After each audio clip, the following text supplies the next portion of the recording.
ചൂരൽമല ഉരുൾപൊട്ടലിൽ ഉറ്റവരെ നഷ്ടപ്പെട്ട ശ്രുതിയുടെ പ്രതിഷ്ഠിത വരനായിരുന്ന ജെൻസന്റെ സംസ്കാരം ഇന്ന് നടന്നു.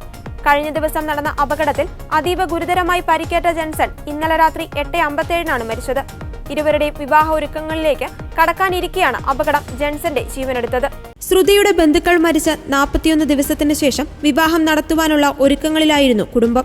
അതിനിടെയാണ് അപകടം നടന്നത്. ചൊവ്വാഴ്ച വൈകിട്ട് കോഴിക്കോട് കൊല്ലേകൽ ദേശീയപാതയിൽ വെള്ളാരം കുന്നിന് സമീപം സ്വകാര്യ ബസും വാനും കൂട്ടിയിടിച്ചാണ് അപകടമുണ്ടായത്.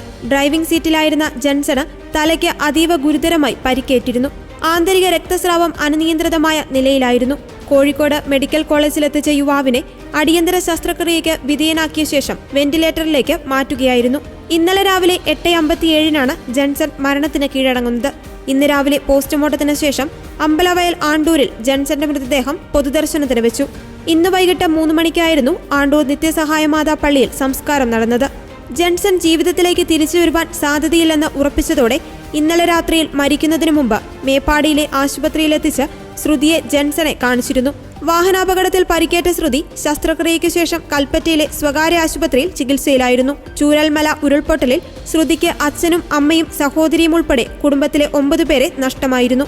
പുതിയ വീടും വിവാഹത്തിനായി കരുതിവെച്ച 4 ലക്ഷം രൂപയും 15 പവൻ സ്വർണവും ഒലിച്ചുപോയി. എല്ലാം നഷ്ടപ്പെട്ട് ദുരിതാശ്വാസ ക്യാമ്പിൽ കഴിഞ്ഞ ശ്രുതിക്ക് കൂട്ടായി ജെൻസൺ മാത്രമായിരുന്നു ഉണ്ടായിരുന്നത്.